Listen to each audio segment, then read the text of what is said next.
Hi, ನಮಸ್ಕಾರ. ಇಂದು ನಾವು KGID ಲೋನನ್ನು ಯಾವ ರೀತಿ ಹಾಕೋಣ ಅನ್ನೋದನ್ನು ನೋಡೋಣ. ಮೊದಲು ಕ್ರೋಮ್ ಬ್ರೌಸರ್ಗೆ ಹೋಗಬೇಕು. KGID ಲಾಗಿನ್ನು ಕ್ಲಿಕ್ ಮಾಡಬೇಕು. KGID ಲಾಗಿನ್ಗೆ ಹೋಗಬೇಕು. KGID ಲಾಗಿನ್ ಮೇಲೆ ಕ್ಲಿಕ್ ಮಾಡಿದಾಗ ಈ KGID ಫ್ರಂಟ್ ಪೇಜ್ ಬರುತ್ತೆ. ಇಲ್ಲಿ KGID ಲಾಗಿನ್ ಒಳಗೆ KGID ನಂಬರನ್ನು ಹಾಕಬೇಕು. KGID ನಂಬರನ್ನು ಹಾಕಿದ ನಂತರ ನಾವು ಮೊಬೈಲ್ ಸಂಖ್ಯೆಗೆ ಕ್ಲಿಕ್ ಮಾಡಬೇಕು. ಅಥೆಂಟಿಕೇಟ್ ಮಾಡಿದಾಗ OTP ಬರುತ್ತೆ. ಆ OTPಯನ್ನು ಹಾಕಬೇಕು. OTP ಮತ್ತು ಕ್ಯಾಪ್ಚಾವನ್ನು ಹಾಕಿ ಈಗ ನಾವೇನು ಮಾಡಬೇಕು, ಲಾಗಿನ್ ಮೇಲೆ ಕ್ಲಿಕ್ ಮಾಡಬೇಕು. ಲಾಗಿನ್ ಮೇಲೆ ಕ್ಲಿಕ್ ಮಾಡಿದಾಗ ಡ್ಯಾಶ್ಬೋರ್ಡ್ ಓಪನ್ ಆಗುತ್ತೆ. ಈ ಡ್ಯಾಶ್ಬೋರ್ಡ್ನಲ್ಲಿ ನಾವೇನು ಮಾಡಬೇಕು, ಲೋನ್ಗೆ ಹೋಗಬೇಕು. ಲೋನ್ ನಂತರ ಅಪ್ಲೈ ಲೋನ್ಗೆ ಹೋದಲ್ಲಿ ಇಲ್ಲಿ ಪ್ರೊಸೀಡ್ ಟು ಅಪ್ಲಿಕೇಶನ್ ಅಂತ ಬರುತ್ತೆ. ಕ್ಲಿಕ್ ಮಾಡಬೇಕು. ಇಲ್ಲಿ ಅಪ್ಲಿಕೇಶನ್ ಡೀಟೇಲ್ಸ್ ಬರುತ್ತೆ. ಇಲ್ಲಿ ಬೈ ಚಾನ್ಸ್ DDO ಅಡ್ರೆಸ್ ಏನಾದ್ರು ಇದ್ದರೆ ನಾವಿಲ್ಲಿ ಕ್ಲಿಕ್ ಮಾಡಿ ಅಡ್ರೆಸ್ಸನ್ನು ಹಾಕ್ಬೋದು. ನಮ್ಮ ಡೀಟೇಲ್ಸ್ ಬರುತ್ತೆ. ಇಲ್ಲಿ ನಾವು ಸ್ಪಾಜ್ ಇದ್ದರೆ ಇಲ್ಲಿ ಎಸ್ ಹಾಕಬೇಕು, ಇಲ್ಲ ಅಂದ್ರೆ ನೋ. ಈಗ ಇಲ್ಲಿ ನಾವು ಹಿಂದಿನ ತಿಂಗಳ ಸ್ಯಾಲ್ರಿ ಸ್ಲಿಪ್ಪನ್ನು ಹಾಕಬೇಕು. ಇಲ್ಲಿ ಆ ತಿಂಗಳ ಸ್ಯಾಲ್ರಿ ಡೀಟೇಲ್ಸನ್ನು ತುಂಬಬೇಕು. ಇಲ್ಲಿ ನಮ್ಮ ಹಿಂದಿನ ತಿಂಗಳ ಸ್ಯಾಲ್ರಿ ಡೀಟೇಲ್ಸನ್ನು ಹಾಕಬೇಕು. ಗ್ರಾಸ್ ಸ್ಯಾಲ್ರಿ, ಕಟ್ಟಿಂಗ್ಸ್,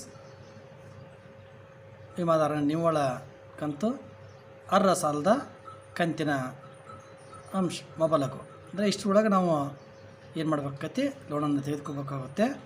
ಸಾಲದ ಕಂತುಗಳನ್ನು ಆಯ್ಕೆ ಮಾಡ್ಕೋಬೇಕು. ಮ್ಯಾಕ್ಸಿಮಮ್ ಪಾರ್ಟಿ, ಮಿನಿಮಮ್ ನೀವು ಎಷ್ಟಾದರೂ ಮಾಡ್ಬೋದು. ಬಡ್ಡಿ ಕಂತುಗಳನ್ನ ನಾವು ಆಯ್ಕೆ ಮಾಡ್ಕೋಬೇಕು. ಮ್ಯಾಕ್ಸಿಮಮ್ 8, ಮಿನಿಮಮ್ ನೀವು ಎಷ್ಟಾದ್ರೂ ಮಾಡ್ಕೋಬೋದು. ಇಲ್ಲಿ ಅವೈಲೇಬಲ್ ಆಗುವಂಥ ಪಾಲಿಸಿಗಳು, ಬಟ್ಟೆ ಎಷ್ಟು ಪಾಲಿಸಿಗಳಾಗುತ್ತೆ ಅವುಗಳನ್ನ ಜನರೇಟ್. ಈಗ ನಮ್ಮ ಬ್ಯಾಂಕ್ ಡೀಟೇಲ್ಸನ್ನು ನೋಡ್ಕೋಬೇಕು. ಇಲ್ಲಿ ಪರ್ಪೋಸ್ ಅಂದ್ರೆ ಯಾವುದಕ್ಕಾಗಿ ನಾವು ಸಾಲವನ್ನು ತೆಗೆದುಕೊಳ್ತಾ ಇದ್ದೀವಿ, ಎಜುಕೇಷನ್, ಮೆಡಿಕಲ್, ಇನ್ಶೂರೆನ್ಸ್. ಇಲ್ಲಿ ಸ್ವಂತಕ್ಕೆ ಹೌದು. ರಿಮಾರ್ಕನ್ನು ನಾವೇನಾದರೂ ಬರಿಬೋದು, ಬರಿದೇ ಇದ್ರೂ ನಡೆಯುತ್ತೆ. ಇಲ್ಲಿ ಘೋಷಣೆಗಳನ್ನು ನಾವೆಲ್ಲದಕ್ಕೂ ಪ್ರತಿಯೊಂದಕ್ಕೂ ಟಿಕ್ಕನ್ನು ಮಾಡಿ ಆಮೇಲೆ ನಾವೇನು ಮಾಡಬೇಕು, ಈ ಸೈನನ್ನು ಒತ್ತಬೇಕು. ಮಿತ್ರರೇ, ಈ ಸೈನನ್ನು ನಾವು ಹೊಡೆದ ನಂತರ ಇಲ್ಲಿ ಆಧಾರ್ ಕಾರ್ಡ್ ನಂಬರ್ ಬರುತ್ತೆ. ಆಧಾರ್ ಕಾರ್ಡ್ ನಂಬರನ್ನು ಹಾಕಬೇಕು. ಆಧಾರ್ ಕಾರ್ಡ್ ನಂಬರನ್ನು ಹಾಕಿದ ನಂತರ ನಮಗೆ ಆಧಾರ್ OTP ಅಂತ ಹೊಡೆದಾಗ ಆಧಾರ್ OTP ಬರುತ್ತೆ.